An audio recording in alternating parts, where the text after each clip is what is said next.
ज्ञातवन, वेद प्रेमियों, सुधी श्रोताओं,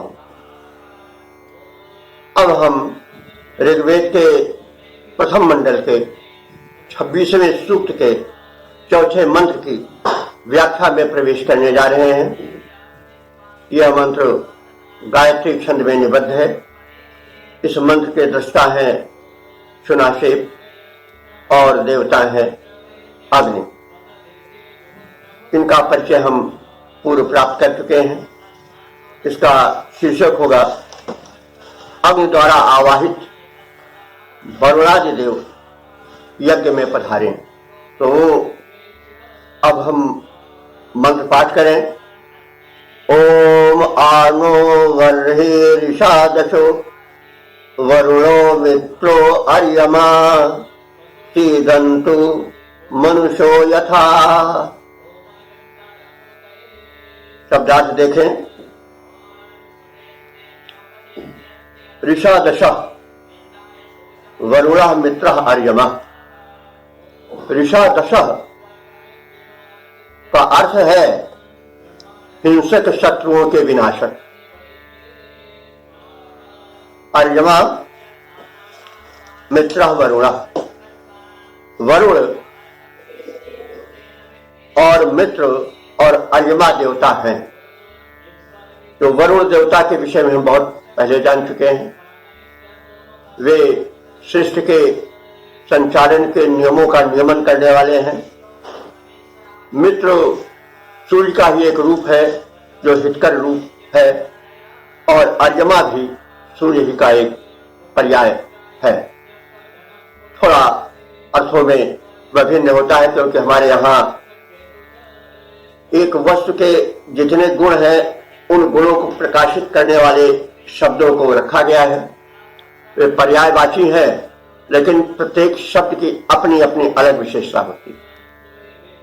सूर्य जब प्रखर होता है तो प्रचंड मार्तंड कहते हैं, जब शीतल रहता है तो सविता कहते हैं, मित्र कहते हैं, और जब उससे लोग गति पाते हैं तो उसको अर्यमा कहने लगते हैं। तो इस प्रकार से है तो सब परस्पर पर्याय ही, लेकिन वे जो है वो अलग अलग अर्थ का निष्पादन करते हैं।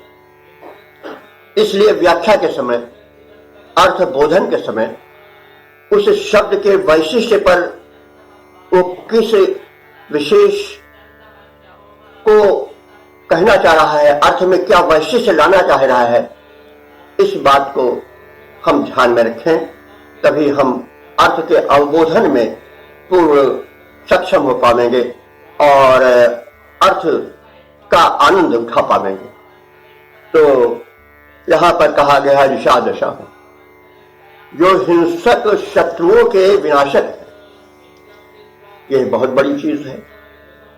वे विनाशक कौन है? वरुण है, मित्र हैं और अर्यमा देव हैं। ये सब सूर्य के ही, आदित्य के ही रूप हैं। वरुण भी आदित्य गण में आते हैं, लेकिन मित्र और अर्यमा तो सूर्य से ही जुड़े हुए हैं विशेष रूप से। तो हे शत्रुनाशक वरुण मित्र अर्यमा, नह वर्हि आसीदन्तु। नह माने हम सबके, वर्हि माने कुशासन। कुशासन कुश एक पवित्र घास है जिसका आसन बड़ा पवित्र माना जाता है। कु माने कुत्सितों का, विकृतियों का जो शमन करे वो कुश है। कु शमयति इति कुश। तो वो घास बड़ी उपयोगी होती है। उसमें विकृतियों के, दुर्विचारों के शमन की एक विशिष्ट शक्ति होती है। इसलिए कुश की पवित्री विधान की जाती है। कुश का आसन भी बिछाया जाता है। पवित्रीकरण भी कुश से ही होता है। इस प्रकार से कुश का यज्ञीय उपयोग है और ऋषियों ने उसको विशिष्ट स्थान दिया है, क्योंकि वो कुशमयति, वो विकृतियों का शमन करने वाला होता है। इसकी वैज्ञानिकता को पहचानने की आवश्यकता है। तो नह वर्हि हमारे कुशासन पर आसीदन्तु, आप आवाहित देव विराजें, बैठें, यथा मनुष्य, जैसे सामान्य मनुष्य आकर के बैठ जाते हैं और किसी औपचारिकता की कामना नहीं करते। यद्यपि यहाँ पर मनुष्य के अर्थ में हम व्याख्यायित कर रहे हैं शब्द को, लेकिन शैलाचार्य ने इसको मन से जोड़ा है और कहा कि जैसे मन के यज्ञ में वरुण, मित्र और अर्जुमा आकर के बैठे थे और यज्ञ को सफल बनाए थे, सुशोभित किए थे, वैसे आप भी आकर के बैठ जाओ हमारे इस यज्ञ में। यज्ञ से कर्म यज्ञ, यज्ञ का विस्तृत अर्थ हम लेते चलें समय समय पर, तो अच्छा रहेगा। तो इस प्रकार से दोनों अर्थ अपने स्थान पर ठीक है।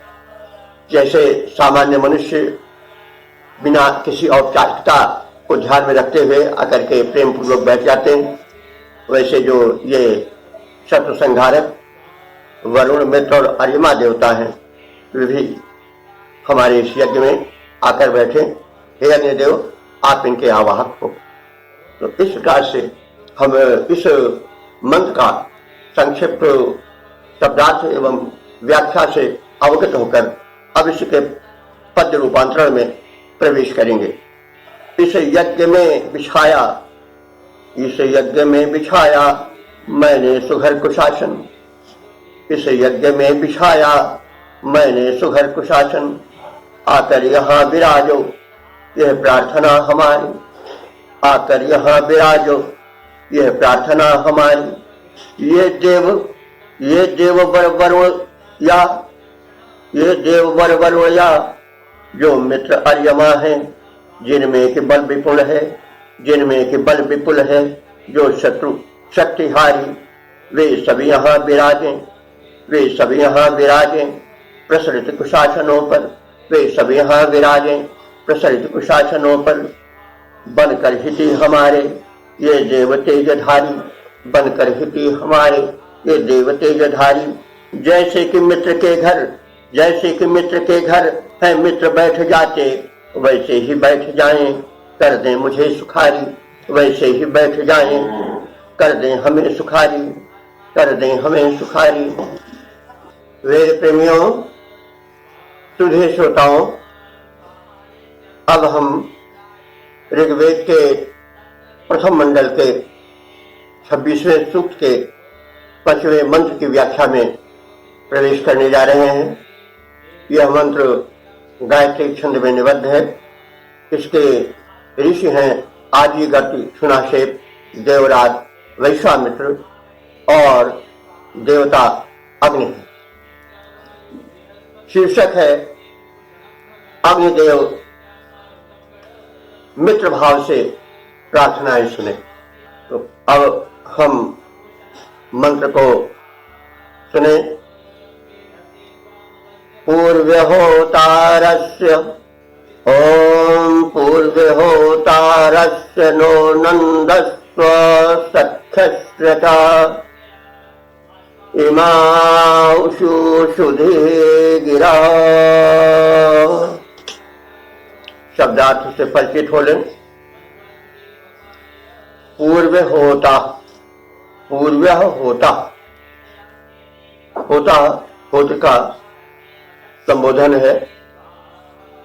हे प्राचीन काल से चले आने वाले होता, आवाहक अग्निदेव। अग्निदेव जो है वे देवदूत हैं, आवाहक हैं, बुलाने वाले हैं देवों को, दिव्य शक्तियों को, इसलिए उनको होता कहा जाता है। तो ये प्राचीनतम होता है। सबसे पहले प्राचीन काल से ही इनका होता रूप में संपादन या होता रूप में इनकी मान्यता चली आ रही है। इसीलिए ऋषि कह रहा है कि हे अग्निदेव, आप पूर्व होता, प्राचीन काल से ही होता रूप में स्थापित है। तो हे अग्निदेव, न अस्य सख्य से चमंदस्त, न माने हमारे, अस्य सख्य से माने इस मैत्री भाव के भाव को सुनो, समझो और मंदस्व और उससे प्रसन्न हो जाओ। मंदस्व प्रसन्न हो जाओ। सख्य मैत्री भाव से, न माने हमारे, न अस्य सख्य से हमारे इस मैत्री भाव से मंदस्व प्रसन्न हो जाओ।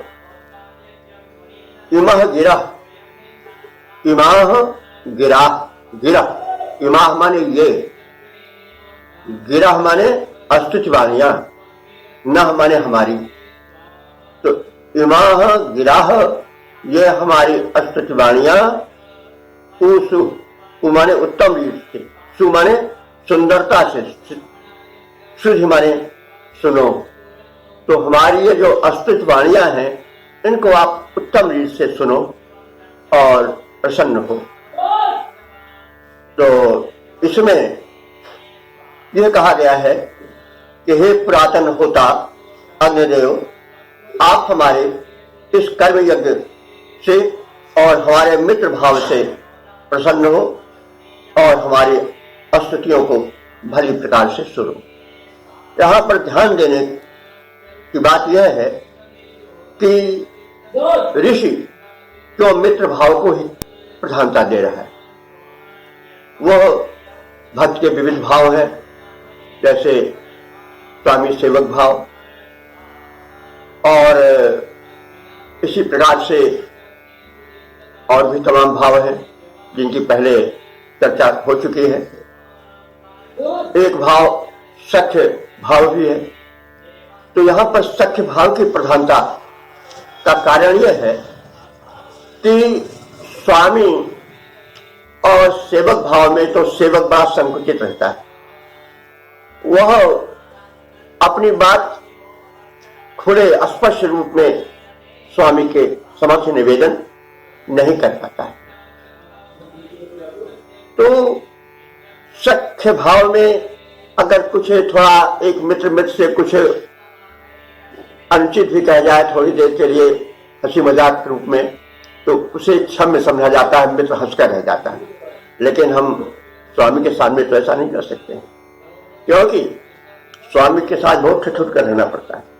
तो सख्य भाव से स्तुतियों को सुनने की प्रार्थना इसलिए है कि आपसे निसंकोच भाव से हम कहें और निसंकोच भाव से आप सुनो।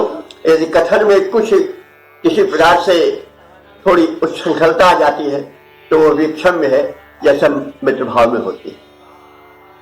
मेरे विचार से इसीलिए जब सूरदास जी जो पहले कृष्ण की उपासना दासी भाव से किया करते थे, तो जब उन्होंने स्वामी के सामने यह कहा कि प्रभु हो सब पच्चन कोटि को और मौसम कौन कुटिल खड़कामी, जिन तन दियो होता है बिसरायो ऐसो नमक हरामी। तो इन सब सूर्य के चिंता भरे वचनों को जब स्वामी वल्लभाचार्य ने सुना तो उन्होंने कहा कि सूर्य है के काहे को घिसियात है, अरे तू काहे को इतना घी घी कर रहा है। मित्र भाव से कृष्ण की उपासना करो, जिसमें तमाम बातें अगर शिष्टाचार के विरुद्ध होती हैं तो भी मित्र से कही जा सकती हैं। तो मित्र का हृदय मित्र के लिए बड़ा खुला होता है, उसमें उतना बंधन और उतना संकोच नहीं होता जितना स्वामी और सेवक के बीच होता है।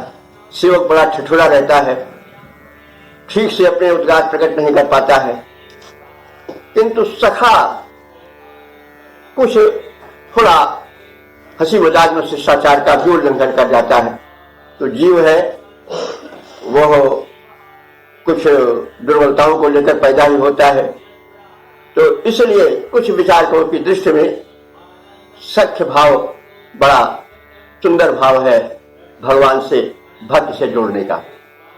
जैसे अष्टाध्यायी के कवि जो है वो सख्य भाव की भक्ति से जुड़े हैं और जैसा भी हमने सूरदास जी का प्रसंग सुना है, वल्लभाचार्य जी ने दास्य भाव से आकर के सख्य भाव की भक्ति करने की सलाह सूरदास जी को दिया। फिर वो राधा कृष्ण की भक्ति को सख्य भाव से किया और तमाम जगह ऐसे भी वर्णन कर दिए हैं जो कि जैसे मित्र मित्र से चुटकी ले लेता है, मजाक हंसी कर लेता है, वैसे भी तमाम सूर के पद मिलते हैं। आप सब परिचित हैं, उनको यहाँ कहने की आवश्यकता नहीं। तो कहने का मतलब जो यह है कि यहाँ पर जो ऋषि ने सख्य भाव की दुहाई दी है मित्र में, मित्र भाव की, तो इसलिए दी है कि ये भक्ति कुछ ज्यादा सरल है और भगवान से जोड़ना चाहिए। बाद में तो यहां तक हुआ कि एक मतलब शत्रुभाव को भी भक्ति का एक रूप मान लिया गया। भागवत में कहा नहीं गया कि जैसे मतलब जो कंस था वो कृष्ण से जुड़ा था शत्रुभाव से और अंत में उसको मुक्ति मिली। रावण राम से जुड़ा शत्रुभाव से, लेकिन बार बार वो राम का स्मरण करता रहता था, इसलिए उसको भी मुक्ति मिल गई। तो भजन होई नहीं तामस देहा, मन करो वचन मंत्र दृढ़ा, तो हट जाए बैर में करिहो, प्रभ सरसो भवसागर करिहो। मानस में कहा भी गया कि रावण ने सोचा कि भजन होई नहीं तामस देहा, मैं तो तामसी प्रवृत्ति का हूं, भजन तो कर नहीं सकता हूं, इसलिए मैं शत्रुभाव से ही भजन करूंगा और अंत में प्रभु सरसो भवसागर करिहो, उनके हाथों मर करके मैं भी पुण्यवानों के स्थान को प्राप्त करूंगा। तो कहने मतलब भक्त के तमाम रूप बाद में प्रकट हुए। हमने एक प्रसंगवश कह दिया कि शत्रुभाव से विभक्ति होती है, जैसे कंस और रावण ने किया। तो कहने का मतलब भाव के विविध भावों में भक्ति फैली हुई है। किसी भाव से तुम जुड़ जाओ उस परम शक्ति से, लेकिन जुड़े रहो। तो यहां पर सख्य भाव को सबसे अधिक महत्ता दी गई है, क्योंकि उसमें यदि बात कहते न बनी भक्त से निवेदन में कुछ कमी हुई तो भी काम चल जाता है।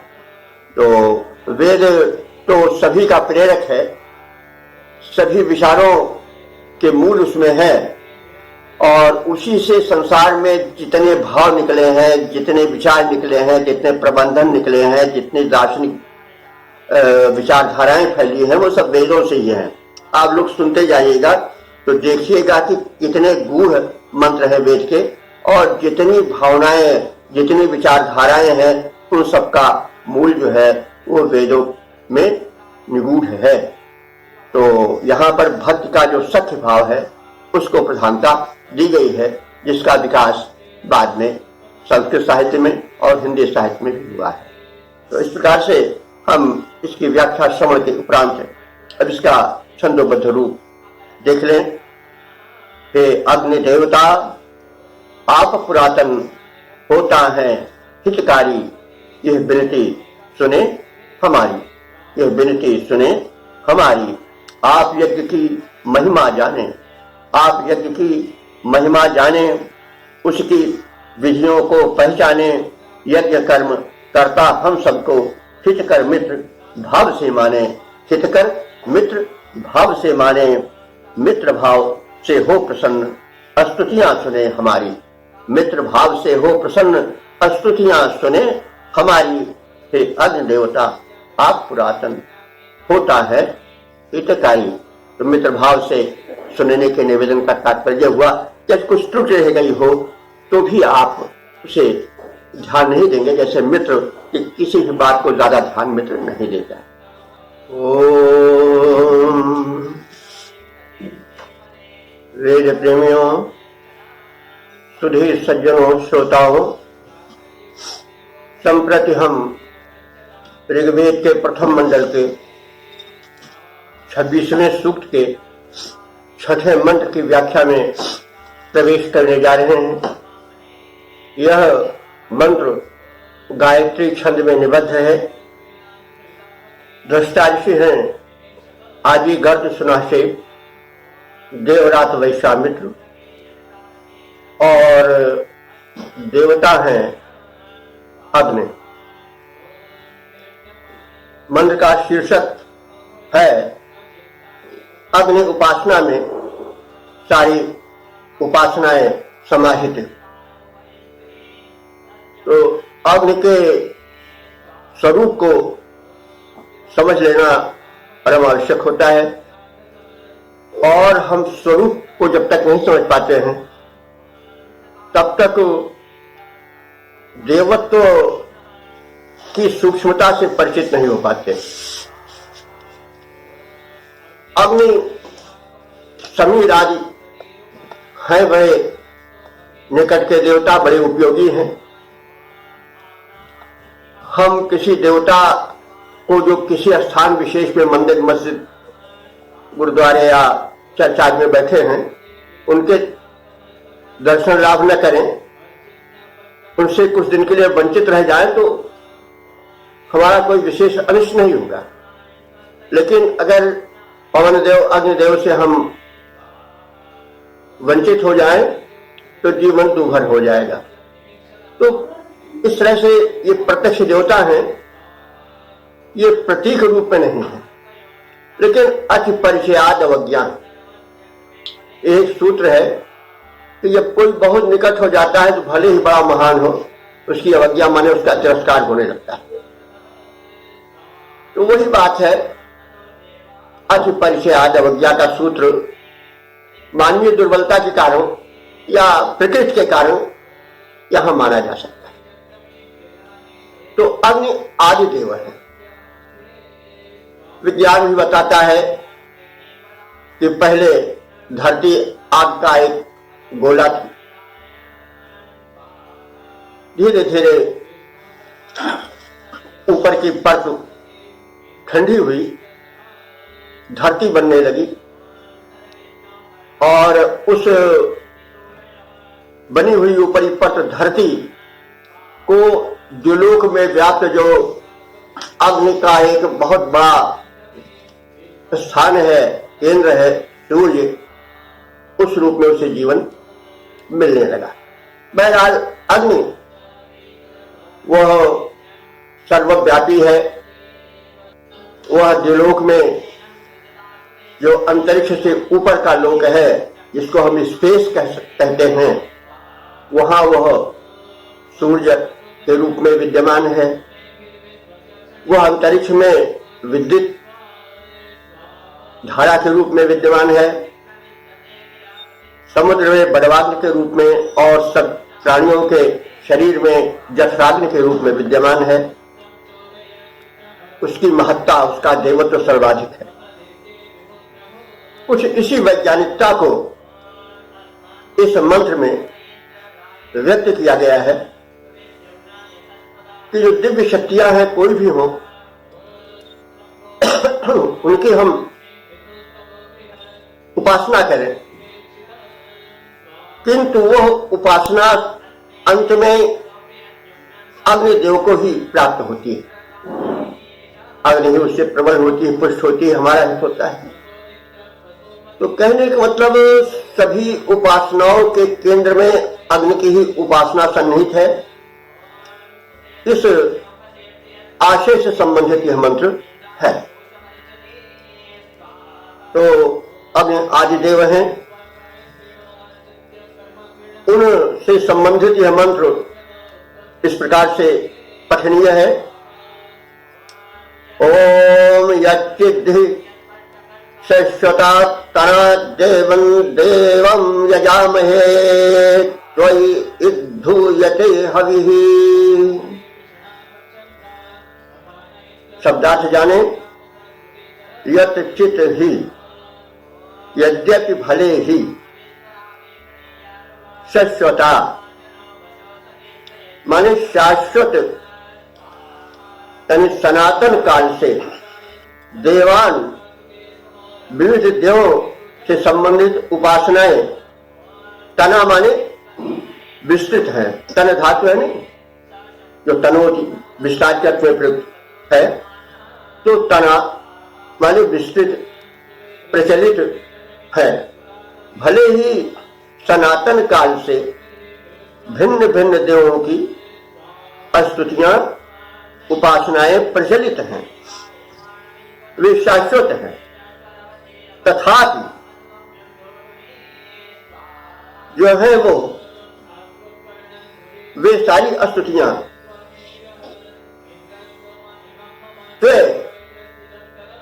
अग्निदेव, तुम में ही इत माने ही हूयते आहुति रूप में प्राप्त होती है।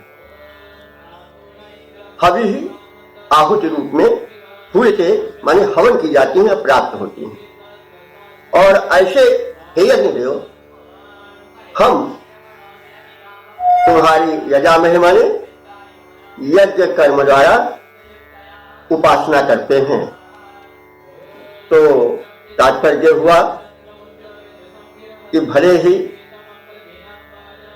हम सब उपासक चिरकाल से देवम देवम भिन्न भिन्न प्रकार के देवों रुद्र इंद्र वरुण आदि के रूप में उस परम शक्ति की उपासना करते आ रहे हैं, किंतु यदि ध्यान से देखा जाए तो सारी उपासनाएं अग्नि में ही केंद्रित हैं, क्योंकि सबके मूल, सब में शक्ति और ऊर्जा के संचालक, समस्त सृष्टि के आधार, जीवन रूप में स्थित अग्नि ही सबके मूल है। और इस कारण से उपासना किसी भी देव की जाए वह प्राप्त होती है अग्निदेव को, क्योंकि वो आदि देव है। जैसे राष्ट्राध्यक्ष है, सर्वे सर्वा है, लेकिन उसको कोई उसके हाथ में कर यानी टैक्स या जो समर्पण अपना है उसे उसके हाथ में देने नहीं जाता है।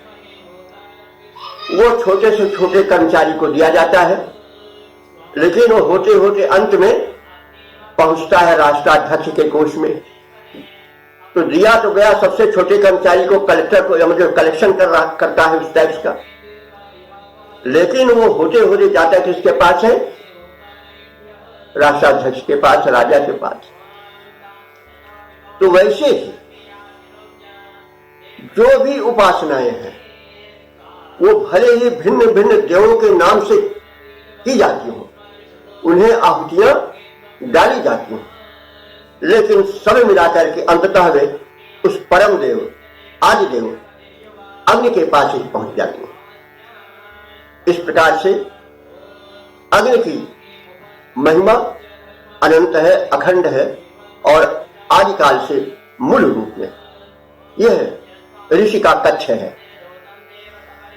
तो अब हम एक सपाट रूप में आपको देख ले।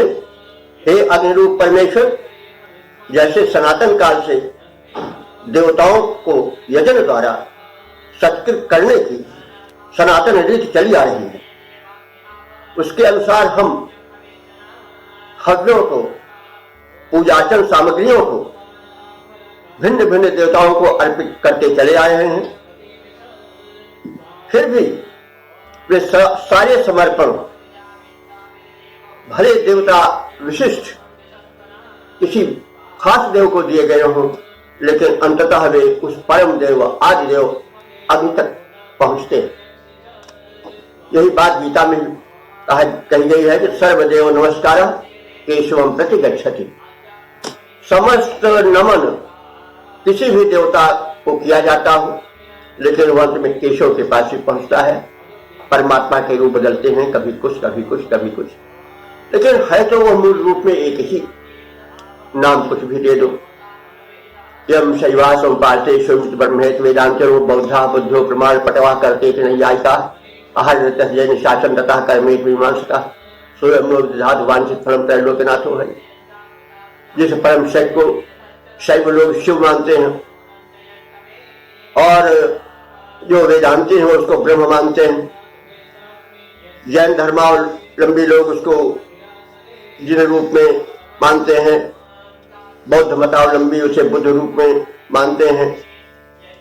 इस प्रकार से भिन्न भिन्न धर्मावलंबी अपने अपने हिसाब से उसके नाम रखे हैं, अपने अपने हिसाब से पूजा समर्पित करते हैं, लेकिन वह है एक ही। नाम बदल जाने से वस्तु नहीं बदलती।